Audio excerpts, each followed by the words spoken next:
bom tempo, né, no final do ano. Muitos passaram aqui conosco, outros não. Vamos iniciar mais um ano aprendendo a confiar no nosso Deus. Ah, é? Tá bom.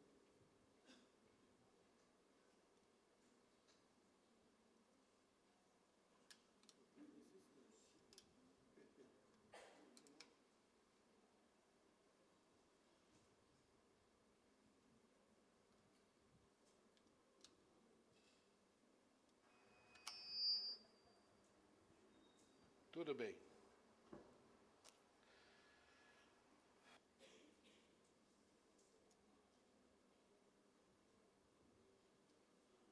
Quero começar esse ano meditando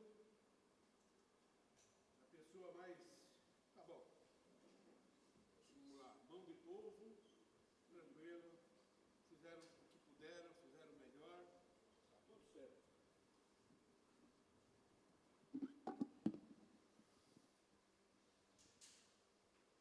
Quero começar esse ano falando sobre a jornada da fé.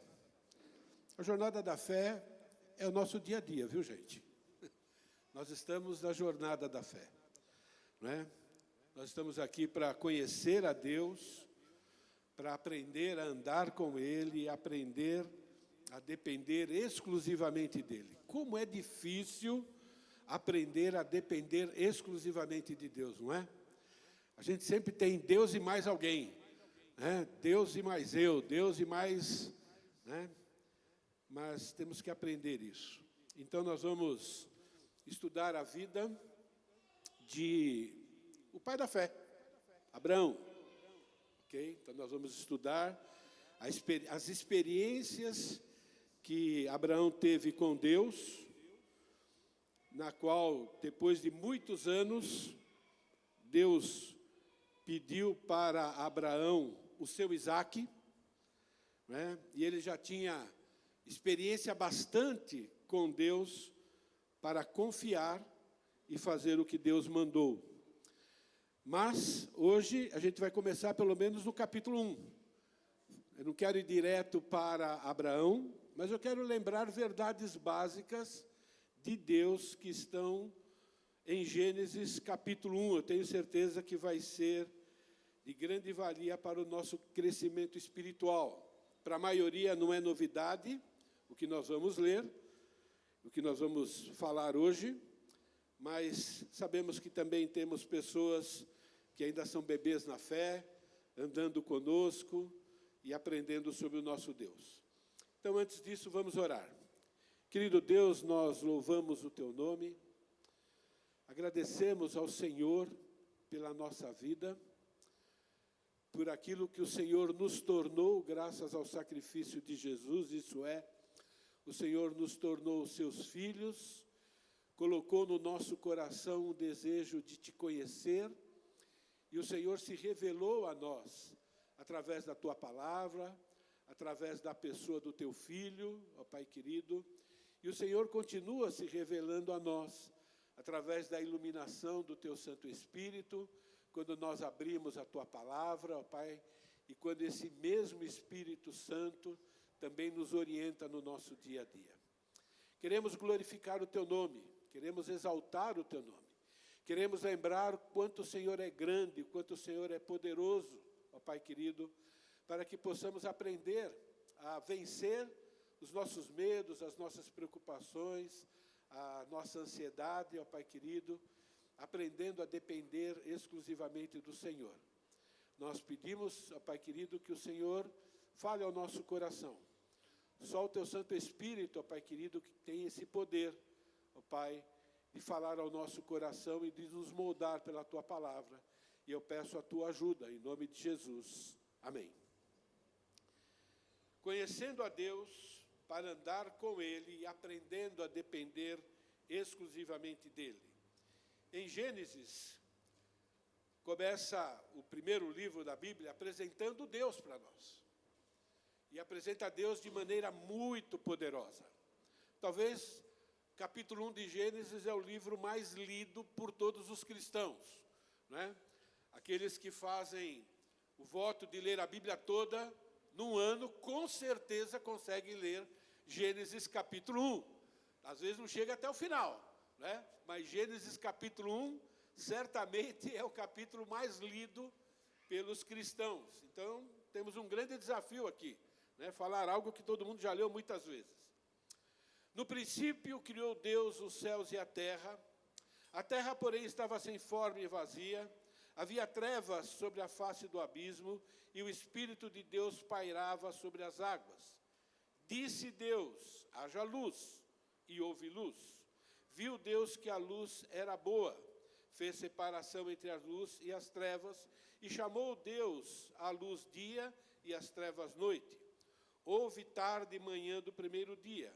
E disse Deus, haja firmamento no meio das águas, e separação entre as águas e águas. Fez, pois, Deus o firmamento, e separação entre as águas debaixo do firmamento, e águas sobre o firmamento, e assim se fez. Chamou Deus ao firmamento os céus, houve tarde e manhã do segundo dia. E assim por diante. Então, nós temos aí o relato da criação de Deus. Eu quero destacar algumas coisas sobre a criação de Deus. No princípio, criou Deus os céus e a terra. Então, nós temos aqui um resumo. Depois ele começa a descrever a sua criação, né? Nós sabemos que na nossa sociedade há uma discussão, né? E toda discussão, para mim, é teológica. Para mim, tudo é teologia. Então, tem pessoas querendo afirmar coisas diferentes da verdade a respeito do Gênesis, a respeito da criação. Na verdade, o que nós vemos em relação a isso é uma batalha satânica. É uma batalha do Deus desse século, o diabo, contra o verdadeiro Deus. É uma batalha do Deus desse século, que tem seus filhos, contra o verdadeiro Deus, que também tem os seus filhos. Mas o que é muito importante nós entendermos é que essa batalha é uma tentativa de negar a existência de Deus. É uma tentativa de destronar Deus da sua posição e da sua autoridade. E por que existe essa batalha? Porque o ser humano, ele quer negar Deus. A resposta é bem simples. É porque o ser humano deseja satisfazer os seus desejos pecaminosos, que são contra Deus, e o ser humano acredita que, ao negar Deus, vai escapar da realidade de que, no final, vai prestar contas a Deus de tudo aquilo que está fazendo. Então, as pessoas que negam a Deus, que é a humanidade, negam por causa disso. Querem viver do seu jeito, e eles acreditam que o fato, por exemplo, de não existir o inferno vai deixar de existir para eles. Mas a realidade é que existe, porque a palavra de Deus disse isso. E nós precisamos tomar um pouco de cuidado com isso. Por quê? Porque algumas vezes nós também negamos a Deus. Quando nós fazemos qualquer coisa diferente do que a Bíblia manda, nós fazemos diferente por quê? Porque nós queremos viver do nosso jeito, e a gente acredita que, de alguma forma, nós vamos escapar, né, da justiça de Deus. Nós vamos escapar, nós que somos filhos, da disciplina corretiva de Deus. Então, é muito importante nós lembrarmos dessa verdade. Nós temos dentro de nós também a velha natureza. Ok? Então, da mesma forma que pessoas tentam negar que o mundo foi criado por Deus do jeito que foi, nós também negamos a Deus em algumas circunstâncias, ao fazer diferente do que a Bíblia manda, sabendo do que a Bíblia manda. Então, é muito importante que nós entendamos isso. Isso tem tudo a ver com a nossa jornada na fé. Isso é, nós confiamos de verdade no que Deus diz, e em tudo aquilo que Ele diz, no final, é tudo bom, isso é, tudo que Deus ordena para nós, é realmente para o nosso bem, mesmo que naquele momento a gente sofra algum tipo de circunstância negativa e tentação para fazer diferente. Gênesis foi escrito para revelar quem é o Criador, quem somos nós, por que e para que fomos criados, e o que nós devemos fazer para ter e manter um relacionamento correto com Deus. É por isso que Gênesis foi escrito, é por isso que a palavra de Deus, de Gênesis capítulo 1 até o último versículo de Apocalipse, foi escrito. Lá sempre vai apresentar quem é Deus e quem é o ser humano, e como o ser humano deve viver. Então, nós vamos começar a estudar hoje, e a ênfase principal é sobre o nosso Deus, como nós podemos nos relacionar corretamente com Ele, para agradá-lo. Então, esse é o objetivo primário, né, de conhecermos a Deus. Nós queremos agradar a Deus, independente das circunstâncias, independente do que nós vamos sofrer com isso. Mas também, ao andarmos com Deus e vivermos para agradá-lo, Deus diz que nós vamos ter uma vida tranquila, alegre e produtiva aqui neste mundo. Então, Deus criou os céus e a terra. O universo foi criado no princípio. Pô, Pia, que novidade. Bom, eu sei. Mas o que a palavra princípio significa? Quais são as implicações? Né? Então, é muito importante que a gente entenda que o termo princípio aqui é usado para expressar quando a criação do universo veio a existir. E quando eu falo de universo, gente, eu estou falando de tudo aquilo que a gente vê, de tudo aquilo que a gente conhece e de tudo aquilo que a gente está conhecendo. Tudo já existe, mas é impressionante, né? Tem coisas boas na ciência, né? Por exemplo, eles criam telescópio e agora pessoas indo para o espaço, e com isso Deus vai revelando para nós, os seres humanos, quem Ele é, a grandeza, o seu poder e assim por diante. Então, a palavra princípio expressa o quê? A ideia de tempo. Então, o tempo significa que existe uma contagem. Princípio e fim, antes e depois, existem por causa do tempo. Explica, nos ajuda a entender, por exemplo, por que é que Deus não tem princípio e não tem fim. Quer dizer, no princípio, Deus já existia, eu vou falar um pouco mais sobre isso, né? Então, ele já existia antes do princípio, e agora houve o começo do tempo. Né? Então, Deus é que criou o tempo, Deus é que criou o espaço, e Deus é que criou tudo aquilo que preenche o espaço. Então, no princípio se refere ao começo de tudo que foi criado. O que conhecemos e aquilo que nós não conhecemos e estamos conhecendo. Ok? Essa realidade de que sempre são feitas novas descobertas, revela o quanto o nosso Deus é infinito. O quanto é impossível conhecer Deus na sua plenitude, porque Ele é Deus. Interessante, né? Eu gosto muito de ver programas animais e assim por diante.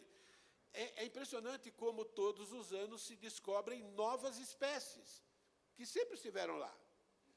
Então, é Deus se revelando a sua infinitude. Agora, é importante, irmãos, saber que, no princípio, não se aplica a existência de Deus. A Bíblia afirma que, antes de tudo existir, Deus já existia. Ele é eterno, Ele não tem fim. Salmo 93, 1 e 2. O Senhor reina, está vestido de majestade. O Senhor se revestiu e se cingiu de fortaleza. O mundo também está firmado e não poderá vacilar. Teu trono está firme desde então. Tu és desde a eternidade. E a palavra usada aqui para eternidade é uma palavra que significa uma existência contínua. Nós temos uma palavra na língua portuguesa que nos ajuda. É aquela palavra sempre. Então, imagine esse texto terminando. O teu trono está firme desde então, tu és desde sempre. Sem início e sem fim. O que significa isso? Nós sabemos. Deus é atemporal. Ele não é limitado ao tempo e ao espaço. Ele controla tempo e espaço. Deus já existiu desde antes do tempo, porque o tempo foi criado por Ele. Até essa contagem foi criado por Deus. Houve um tempo em que somente Deus existiu. Consegue imaginar isso? Acho que não. É difícil de imaginar, não é? Salmo 92. Antes que os montes nascessem, e se formasse a terra, e o mundo, antes, de eternidade a eternidade, tu és Deus. De sempre a sempre, tu és Deus. Ele é único. Significa que, a minha palavra predileta, né? Ele é soberano, Ele é criador de tudo e de todos. É o Todo-Poderoso, controla todas as coisas. Está, inclusive, acima do tempo. Vocês se lembram aquela experiência de Josué naquela batalha, em que simplesmente ele dá uma ordem, e sol e a lua param? O que aconteceu ali? O tempo parou. Porque Deus é fora do tempo. Deus controla todas as coisas. Então, a palavra princípio é usado para informar quando a criação começou a existir. Quando foi criado o planeta Terra. E quando a gente fala do planeta Terra, a gente olha aquela bola azul, que agora a gente sabe que é assim, né?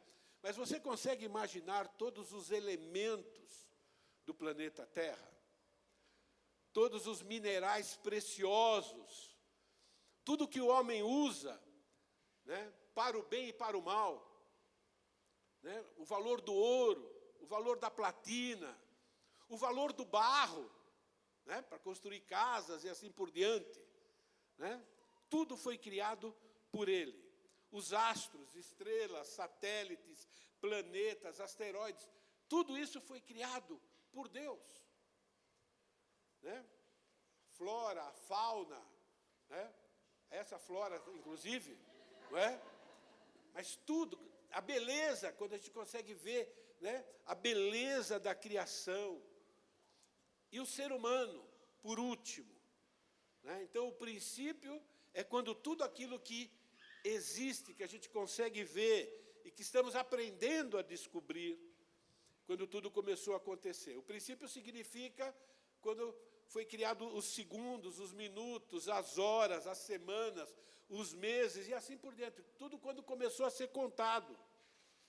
Então, a criação da Terra e do universo foi no princípio. Né? Por exemplo, não trata da criação dos anjos. E se não está escrito, por que você quer saber isso? Vai mudar o quê na sua vida você tentar descobrir quando é que os anjos foram criados, por exemplo? Para quê? Né? A gente, às vezes, vai atrás de informação que não muda a nossa vida em absolutamente nada, mas foram criados por Deus. Foi Deus quem criou o universo e o planeta Terra. É muito interessante. No princípio, criou Deus o céu e a terra.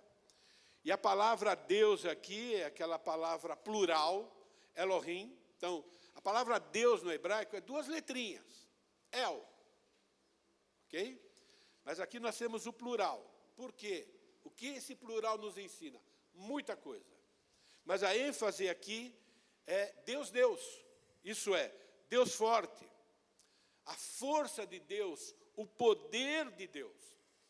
Aquilo que tem capacidade de criar as coisas. Né? O Todo-Poderoso. Aquele que determina e acontece. Né? Então, Jesus faz parte desse processo, nós vamos falar mais adiante. O Espírito Santo, por isso que também está no plural, eu vou falar um pouco mais adiante. Mas Deus é o único pessoa, a única pessoa, o único ser com poder, capacidade, inteligência, criatividade, e você pode usar outros substantivos e adjetivos para criar, mas não somente criar, manter tudo o que existe. E agora eu estou entendendo um pouquinho melhor o trabalho que dá para tentar manter a saúde e fracassar. Mas Deus mantém tudo do jeito que Ele quer, inclusive debaixo do pecado. Ele ainda está controlando absolutamente tudo. Então, a criação revela a criatividade. Quando a gente fala de criatividade, nós estamos falando do quê? De engenhosidade, a inventividade de Deus, né? A inteligência, a imaginação de Deus. Né? Então, quem gosta de apreciar a natureza, e temos que aprender a fazer isso, mas aprendendo a apreciar a natureza, que nós estamos apreciando quem? O Senhor da natureza, né? Deus.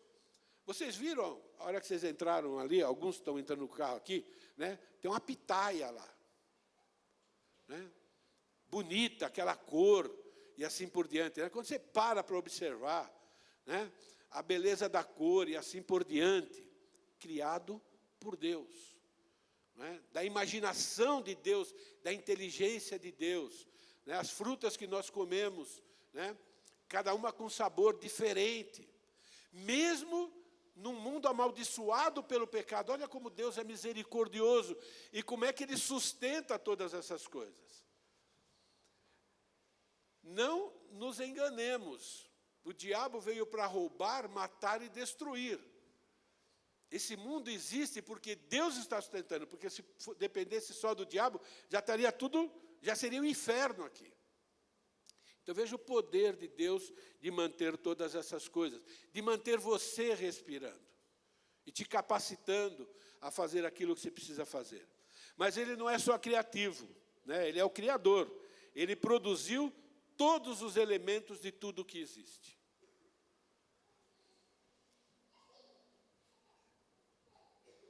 A criação é uma obra do Deus triuno. Uma atenção para esse plural com ênfase no singular. Para a língua portuguesa, essa tradução deveria estar errado, porque literalmente, no princípio, criou, plural, Deus, criou, singular, Deus no plural os céus e a terra. Se fosse a língua portuguesa, teria que ser, no princípio, deuses criaram os céus e a terra, porque é mais de um. Né? Mas por que está Deus no plural, mas a criação no singular? Lembrando, né, da triunidade. Desde o Antigo Testamento, ok? Existe esse conceito da triunidade, meio que oculto, mas plenamente revelado no Novo Testamento. Então, a criação é uma obra do Deus triuno, nós não podemos esquecer isso. E o que é a triunidade? Então, agora nós vamos entrar aqui num campo minado, eu costumo chamar, não é? Tentar entender a triunidade para uma mente tão limitada quanto a nossa, não é? Eu costumo dizer o seguinte, olha, tenta explicar para uma formiga quem você é. A formiga não, então tenta explicar para os antepassados dos seres humanos descrentes, né? Então pega um chimpanzé, tá bom, segundo eles, e tenta explicar para o chimpanzé quem você é. É uma comparação, cuidado com o que eu estou dizendo, né? Nós vamos entender Deus? Claro que nós podemos entender Deus baseado no que está na palavra de Deus, mas tem coisas que, né, estão acima da nossa compreensão. Então, não são três deuses, isso já foi... Houve lutas teológicas em relação a isso. Também não é um Deus que lá no céu ele é um, aí depois ele se transvestiu de Jesus e depois do Espírito Santo. Quer dizer, né, ele não, tá bom? Não é três deuses manifestados em três formas diferentes. Não são três elementos essenciais de um Deus. Quer dizer, não é que nem nós temos corpo, alma e espírito, por exemplo. Mas nós somos um só ser e uma só pessoa. Não, Deus não é isso, ok? Então, são três pessoas eternamente interconstituídas, interrelacionadas, interexistentes e, por conseguinte, inseparáveis, né, dentro de um único ser, de uma única substância ou essência. Fala o que é isso? Eu peguei de um teólogo. Mas é para mostrar a complexidade de quem é Deus e dessa questão da triunidade, não é? Então, o credo atanasiano, adoramos um só Deus, aqui está um pouquinho mais simples, muito bom, né?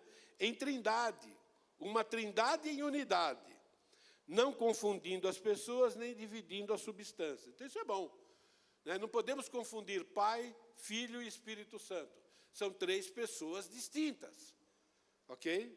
Mas ainda uma só essência. Como é isso? Lá no céu você conversa com Deus, bate um papo com Ele. Tenta, se você está interessado nisso, com certeza lá a gente vai ter uma compreensão maior em relação a isso, tá bom? Um só Deus em essência e três pessoas distintas, Pai, Filho e Espírito Santo. São coiguais, agora, coeternos, sempre existiram, consubstanciais, mesma essência. Jesus depois adquiriu uma nova essência, né? Agora ele tem um corpo para todo sempre, ok? Mas no Antigo Testamento não. Tem o mesmo poder, a mesma glória e a mesma autoridade. Possuem os mesmos atributos.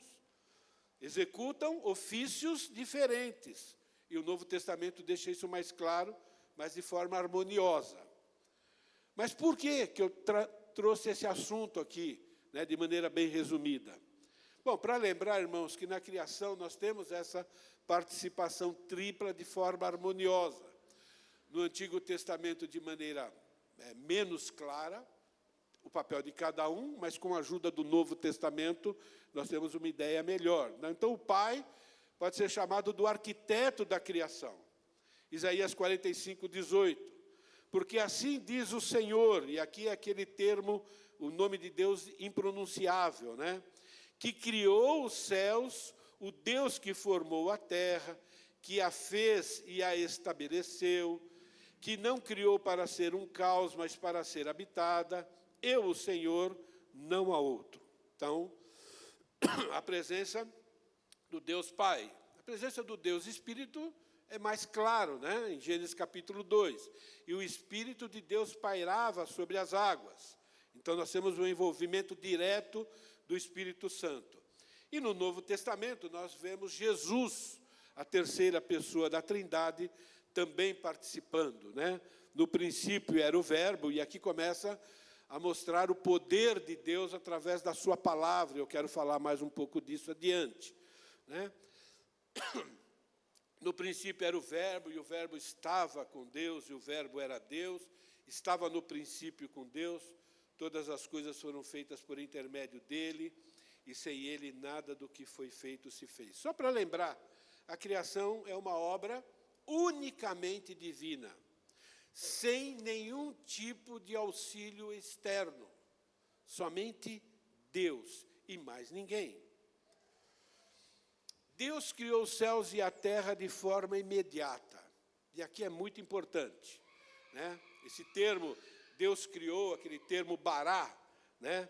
Indica que é algo que foi criado instantaneamente, né? Não houve um processo, não houve um processo evolutivo, né? Não existe isso. Então, a árvore foi criada como árvore, não foi uma sementinha que demorou para crescer, né? A galinha é galinha mesmo, né? Não foi um pintainho que depois cresceu, ou o ovo, essa discussão absurda, né? Simplesmente revelando o poder de Deus, né? O réptil é réptil, não começou como uma beba, não começou, né? Deus criou dessa forma. Mais do que isso, os astros, né, também foram criados dessa maneira. Não tem nada a ver de explosão e tudo mais, né? Essa sopa cósmica que é falado. Mas tudo isso é tentativa de negar Deus, né? E durante um tempo a igreja tentou harmonizar, que absurdo, né? Querer harmonizar, querer dar valor para a ciência. A ciência tem um certo valor, ninguém está dizendo que não, não é? Inclusive, a ciência está ajudando a gente a conhecer cada vez mais e melhor o nosso Deus, Ok? Então, não estou desfazendo da ciência. Mas a ciência não é absoluta, né? Quem é absoluto é Deus. Verdade absoluta só existe uma, né? Deus e aquilo que está escrito na sua palavra, né? Agora, o que é importante, irmãos, é que Deus criou do nada. Sem nada existir, sem matéria-prima. Tudo que nós fazemos aqui, ok? Nós usamos algo que já foi criado. Mas Deus criou do nada. Hebreus deixa isso claro, além da palavra, que significa, né, criou do nada, o bara lá. Pela fé entendemos que foi o universo formado pela palavra de Deus.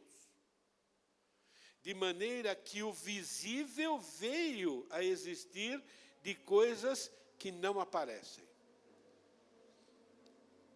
Quem aqui já não quis ser um gênio? Gênio da lâmpada. Né? De ter o poder assim apesar de ser bem independente, ficar preso e tudo mais, né? Mas ainda ele falava e as coisas aconteciam. Do nada. Não é? De vez em quando, a Ângela lembra daquela série Ginny é um gênio, e ela gostaria de olhar para a louça e falar, fica limpo. Né?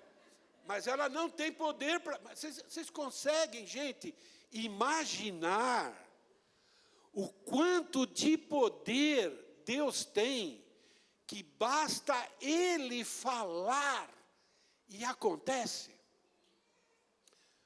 E você acredita que tudo na sua vida, inclusive as provações, e se você for contar as provações, e se você for contar na sua vida os momentos alegres de satisfação, você vai ver que é muito maior do que as provações.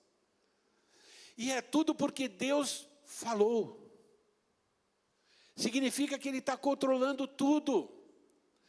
Até as coisas que nós não gostamos, que Deus diz que é bom para nós, e às vezes a gente duvida. Não é? Entende? É um Deus que só permite na sua vida aquilo que Ele falou. O que Ele fala, o que Ele determinou. E esse Deus é esse Deus da criação, que fez tudo sendo bom, perfeito. Por isso que Romanos, capítulo 8, garante que todas as coisas são para o bem daqueles que amam a Deus, e o contexto lá são coisas difíceis, mas extremamente importantes para a nossa vida. Como é difícil nós acreditarmos na palavra de Deus.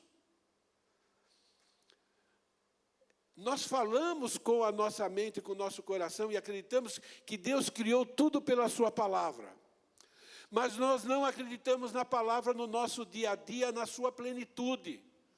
Ou, às vezes, nós torcemos a palavra com desejos do nosso coração, achando que vamos resolver o problema. Irmãos, eu falei que vocês têm um Pierre dentro de vocês. É que o Pierre não fala o que pensa. Ok?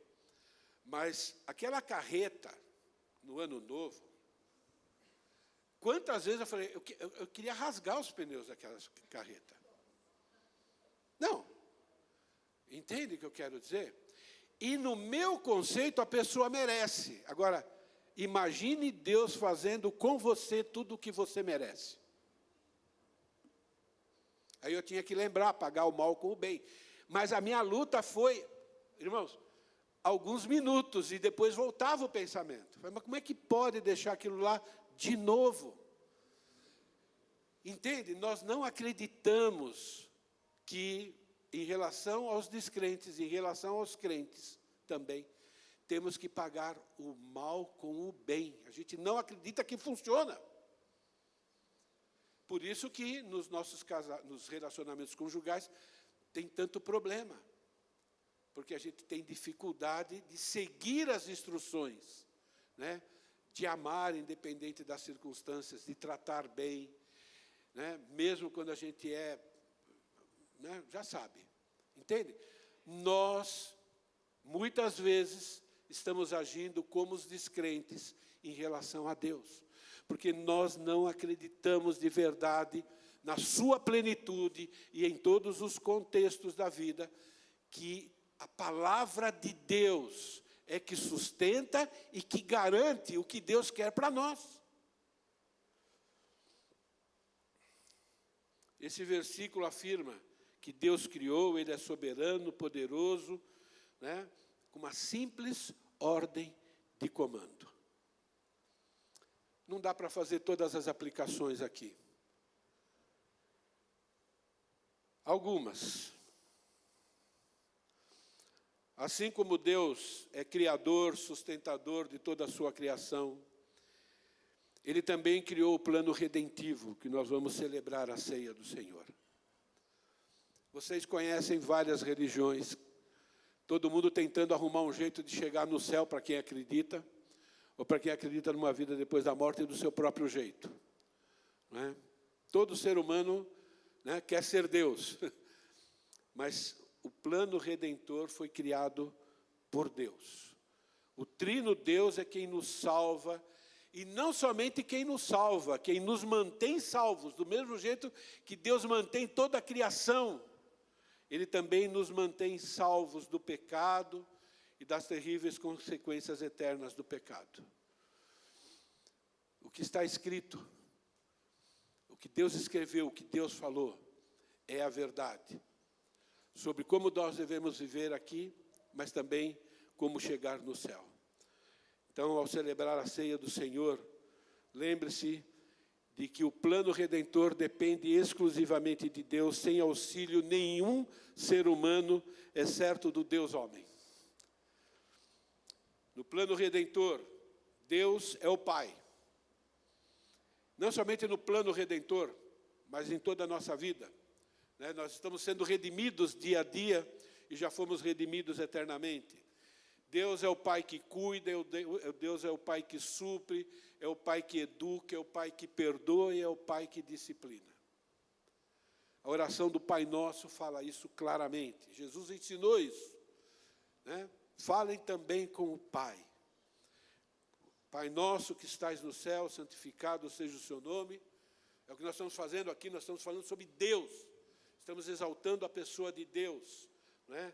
Venha o teu reino, e aqui é um reino físico também. Né? Tentar não falar mais sobre isso é impossível para mim. Não é? Ele vai fazer a vontade dele, e nós temos que desejar essa vontade dele, né? Na terra e no céu, ok? É Ele que nos dá o pão de cada dia. Eu sei que você levanta de manhã, eu sei que tem as lutas do trabalho, né? É a nossa responsabilidade, mas é Ele que te dá força, é Ele que te dá inteligência, é Ele que coloca você no emprego, é Ele que tira você do emprego, é Ele que te mantém. Não caia nas mãos dos homens. Não acredite somente na sua performance. O diabo quer roubar o seu tempo. Ele quer que você acredite que você, trabalhando mais, isso é, dando mais tempo no seu trabalho, é aquilo que mantém o seu emprego. E para fazer isso, você deixa de ser um bom pai, deixa de ser um bom filho, deixa de ser um bom cidadão. Entende? Faça a tua parte da tua responsabilidade, sabendo que é Deus que mantém, não é o ser humano. Não há nada que você possa fazer, né, que vai trocar a responsabilidade de Deus de te manter. Agora, não estou dizendo que você não vai ser um assíduo trabalhador. A Bíblia diz que você tem que trabalhar como se fosse para Deus, mas é Ele que te sustenta. Né? Perdoa as nossas dívidas. Quanto custa o perdão? Está aqui, ó, a ilustração de quanto custa o perdão, e somente Ele pode perdoar. E somente Ele, ou com Ele, é que nós não vamos cair nas tentações. Interessante esse texto. Não nos deixes cair em tentação. Não está escrito, não permita que sejamos tentados. Não está escrito isso. Enquanto estivermos aqui, seremos tentados. Vocês já sabem por quê. Lembra a autoconfrontação? Tentação e provação é a mesma palavra. Uma circunstância, Deus quer que você use para provar para Deus o quanto você o ama. Aí você obedece a Deus naquela circunstância difícil. Mas o diabo está te tentando a você fazer do seu jeito. E do meu jeito, teria furado os pneus, dado mau testemunho em relação àquilo. E depois, o mal se paga com o mal, segundo eles. O que eles poderiam fazer? Entende? Só uma ilustração boba, não é? Mas nos relacionamentos acontece isso o tempo todo. Nós normalmente nos vingamos, quando na verdade nós devíamos fazer em amor. Livra-nos do mal, pois teu reino é o poder e a glória para sempre. Deus Pai, foi Ele que enviou Jesus para pagar o preço das nossas ofensas. Entende? Foi Ele, né? Trino Deus. Porque Deus amou o mundo de tal maneira que deu o seu Filho unigênito, para que todo aquele que nele crê não pereça, mas tenha vida eterna. Sabemos de cor e salteado. Você consegue entender o presente de Deus? O preço da sua redenção. E tem gente querendo pagar isso com esforço próprio. A maior ofensa que a gente pode fazer para Deus é tentar pagar a salvação. Não tem preço. Não é? Deus Filho, Ele é o Senhor. Ele é o dono absoluto e único da salvação. Texto conhecido: não há salvação em nenhum outro, porque debaixo do céu não existe outro nome dado entre os homens pelo qual importa que sejamos salvos. E a obra da redenção que aconteceu de uma vez por todas, mas ao mesmo tempo continua acontecendo na nossa vida, está em 1 João. Filhinhos, essas coisas vos escrevo para que não pequeis. Quem é que não pecou essa semana? Não vou nem perguntar quem é que não pecou hoje, mas tá bom. Mas quem não pecou ontem, durante a semana? Se todavia alguém pecar, temos advogado junto ao Pai. Temos alguém advogando a nossa causa. Jesus o justo. Ele é a propiciação pelos nossos pecados, e não somente pelos nossos próprios pecados, ainda pelos pecados do mundo inteiro. O nosso perdão está garantido, ele é eterno, porque o sacrifício de Jesus foi eterno e porque ele ainda está trabalhando em nosso favor. O Deus Espírito Santo é ele que produz a nossa santificação. Mas eu vos digo a verdade, convém que eu vá, porque se eu não for, o Consolador não virá para vós outros. Se, porém, eu for, eu vou-lo enviarei. E quando ele vier, convencerá o mundo do pecado, da justiça e do juízo. Você é salvo, não é porque você é mais inteligente. Você não é salvo porque você conseguiu interpretar a palavra de Deus de maneira clara como deveria ser, não. Você é salvo porque o Espírito Santo te convenceu. Não foi o pregador, não é o mensageiro, entende? Se uma mula falasse com você sobre a palavra de Deus e ele te escolhesse, você ia ser salvo por uma mula, ou através de uma mula. É o Espírito Santo, não há glória nenhuma. E o Espírito Santo continua agindo. Né? Nós não sabemos o que nós precisamos de verdade. E a Bíblia diz que ele intercede por nós de maneira sobrenatural, com gemidos inexpressíveis. É o Espírito Santo que produz verdadeiro arrependimento. Entende? Tudo é para a glória de Deus. É Ele que mantém, ou nos mantém exercitando a fé. Sabe por que a gente está aqui? Sabe por que passou o ano e nós perseveramos? Por causa do Espírito Santo. O Deus Trino. A nossa salvação é uma obra do Trino Deus. Estou terminando. Estamos sob o cuidado do Deus soberano. Basta uma ordem e a sua vontade é realizada. E ninguém pode impedir Deus de agir em seu favor. Ninguém. Isaías, e repete duas vezes, eu sou o Senhor, e fora de mim não há salvação, não há Salvador. Eu anunciei a salvação, realizei-a e a fiz ouvir. Deus estranho não houve entre vós, pois vós sois minhas testemunhas, diz o Senhor, eu sou Deus. Ainda antes que houvesse o dia, eu era, e nenhum há que possa livrar alguém das minhas mãos. Agindo eu, quem impedirá? A gente canta e às vezes a gente esquece. Mas você percebe a criação sendo invocada para o nosso dia a dia, para entendermos Deus no nosso dia a dia e dependermos de Deus no nosso dia a dia e obedecermos a Deus no nosso dia a dia. Coisa mais tola, vou usar tolo mesmo, tá bom? Na vida de todos nós, começando por mim, é a preocupação. Coisa mais tola do mundo, tanto que a Bíblia diz, quem é que por mais preocupado esteja, pode andar um côvado é um passo. Não é? Não há motivo para nos preocupar com a nossa vida. Nós temos que nos ocupar com a nossa responsabilidade, mas não nos preocuparmos. Não temos que nos preocupar com as nossas necessidades e nem com os nossos desejos, que a maioria deles é muito perigoso, nossos desejos. Deus promete cuidar de nós. Ele se apresenta como Pai.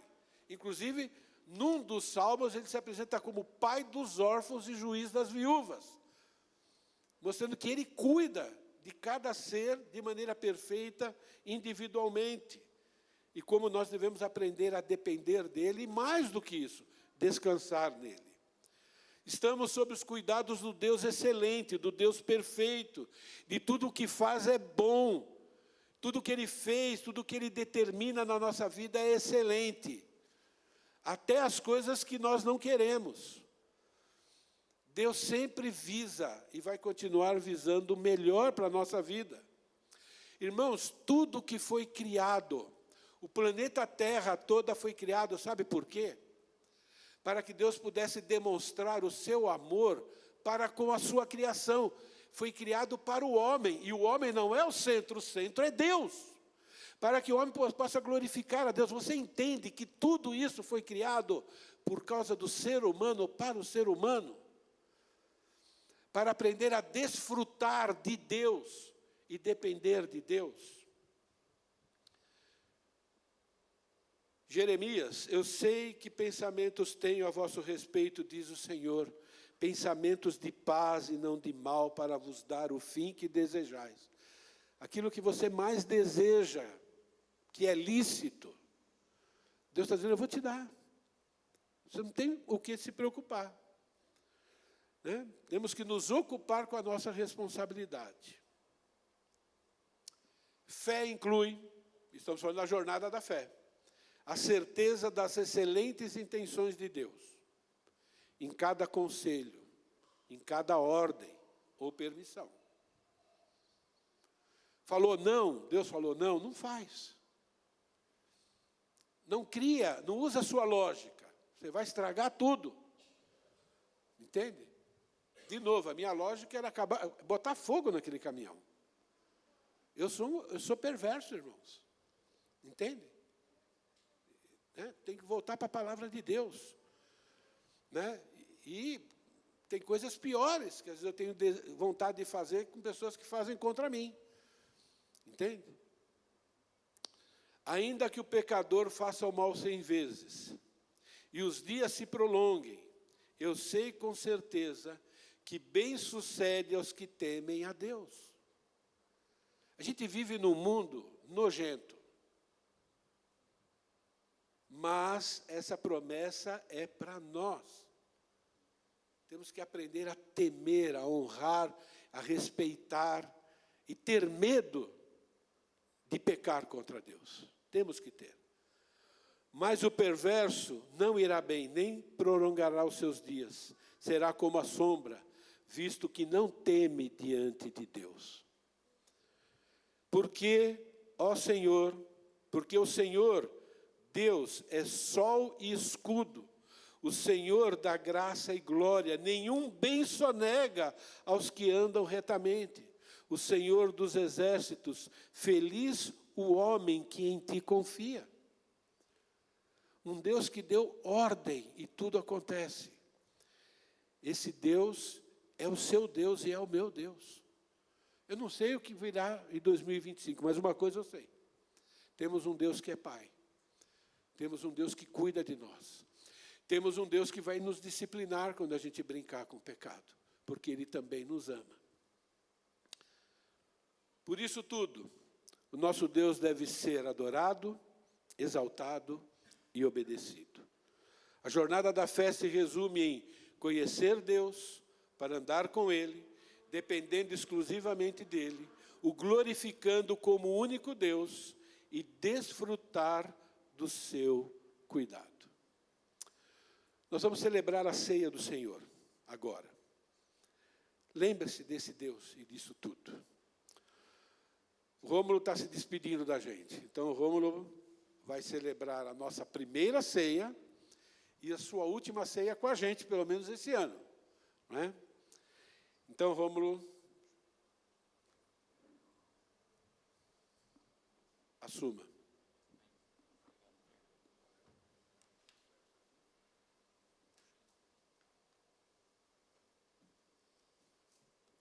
Bom dia.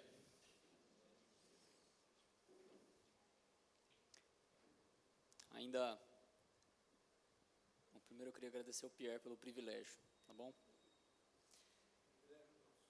Ainda pensando nas verdades que o Pierre apresentou na mensagem, a gente celebra a ceia, lembrando das boas novas do Senhor Jesus, o resultado dessas boas novas na nossa vida à medida que Ele trabalha em nós e nos une também como irmãos aqui, irmãos em Quari. E por isso, se você confia no sacrifício do Senhor Jesus, na salvação pelo pecado, na salvação da ira de Deus, e confia no Evangelho, na realidade da vida, o ministério da morte e ressurreição do nosso Senhor, a realidade do seu poder, além dessa criação, além do tempo, e por isso Ele age em nós para apagar o pecado de uma forma que só Ele pode fazer. Participe conosco e celebre conosco o fato de a gente estar unido em Cristo. Se você, eu não sei se tem alguém aqui que pertence a outro corpo local, acho que não, mas se você pertence a outro corpo local e eu não estou te vendo, você pode participar conosco, se você crê nessas verdades, mas se você ainda não crê, então você pode observar, e quem sabe isso pode encorajar você a confiar no Senhor Jesus. E eu queria ler 1 Coríntios 11, 23 a 30. Então você pode abrir a sua Bíblia se você quiser acompanhar, e eu vou ler 1 Coríntios 11, 23 a 30. Porque eu recebi do Senhor o que também vos entreguei, que o Senhor Jesus, na noite que foi traído, tomou o pão, e tendo dado graças, partiu e disse: isto é o meu corpo, que é dado por vós, fazei isso em memória de mim. E por semelhante modo, depois de haver ceado, tomou também o cálice, dizendo: este cálice é a nova aliança no meu sangue, fazei isso todas as vezes que o beberdes, em memória de mim. Porque todas as vezes que comerdes este pão e beberdes o cálice, anunciai a morte do Senhor até que Ele venha. E por isso, aquele que comer o pão e beber do cálice do Senhor indignamente, será réu do corpo e do sangue do Senhor. Examine-se, pois, o homem a si mesmo, e assim coma do pão e beba do cálice. Pois quem come e bebe sem discernir o corpo, come e bebe juízo para si. Eis a razão, porque há entre vós muitos fracos e doentes, e não poucos que dormem, uma realidade ali daquele corpo. Então eu gostaria de dar um tempo para você, justamente para fazer isso, para discernir, para se autoavaliar, autoconfrontar em relação ao seu pecado, confessar o seu pecado, Talvez você tenha alguém com quem você tenha que se acertar e você pode se propor com Deus a fazer isso o quanto antes. E depois eu vou chamar as pessoas para me ajudar.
Senhor, enquanto cada um a começar em mim reconhece os seus próprios pecados, a gente também reconhece e louva ao Senhor na realidade de que a gente não tem nenhuma forma, Deus, de lidar com o nosso pecado por conta própria. E eu oro, Deus, para que o Senhor nos ajude a lutar com o pecado, com a sua graça, para que a gente possa viver para agradar ao Senhor, para a tua glória, reconhecendo que mesmo isso é o Senhor que produz. E ajuda-nos a reconhecer o valor grandioso do teu sacrifício por nós, no reconhecimento de que sem o seu sacrifício, Deus, de entregar o seu Filho, e sem a disposição do seu Filho em se entregar, e sem a ação do Espírito de nos convencer, é impossível que haja qualquer tipo de salvação para nós. E nós te louvamos por isso, reconhecemos por isso, e ajuda-nos a ter isso em mente e na nossa lembrança, para que nós cumpramos a ceia em memória do Senhor. E é o que eu oro em nome do teu Filho Jesus. Amém.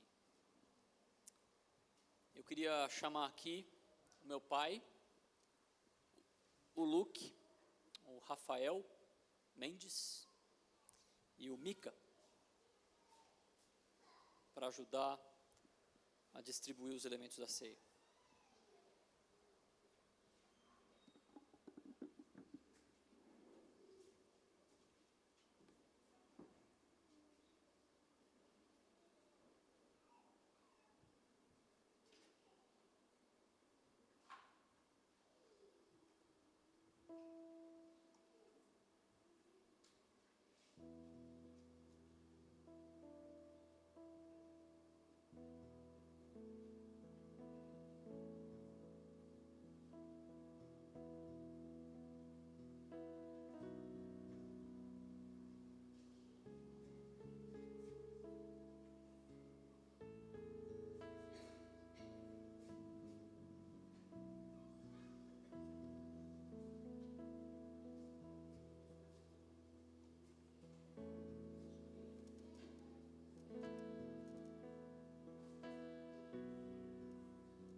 Tá mais difícil que eu imaginava.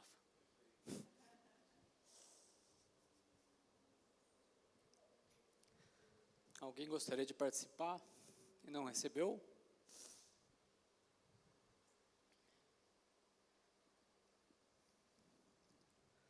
O texto diz que o Senhor Jesus, na noite em que foi traído, tomou o pão e, tendo dado graças, o partiu e disse: isso é o meu corpo, que é dado por vós, fazei isso em memória de mim. Vamos comer o pão.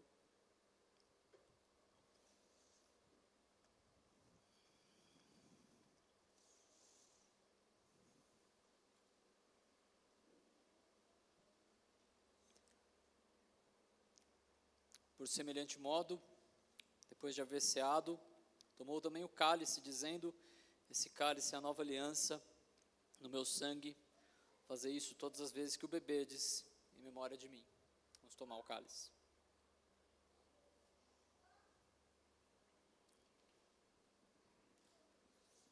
Pai, pode orar, por favor?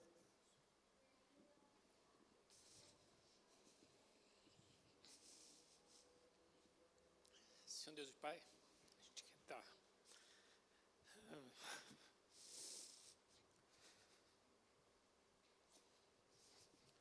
quer estar agradecendo por essa oportunidade, por esse memorial, né, que o Senhor nos ordena, de estar lembrando do seu sacrifício por nós, por tudo que o Senhor fez, de uma forma inexplicável, né, todo esse sacrifício para pagar os nossos pecados. A gente é grato por isso, sempre, e pede que o Senhor continue nos guiando, nos seguindo, nos orientando nesse processo da santificação e protegendo cada um de nós. É isso que a gente pede e agradece em nome do teu Filho Jesus. Amém. Obrigado, pessoal. Boa semana.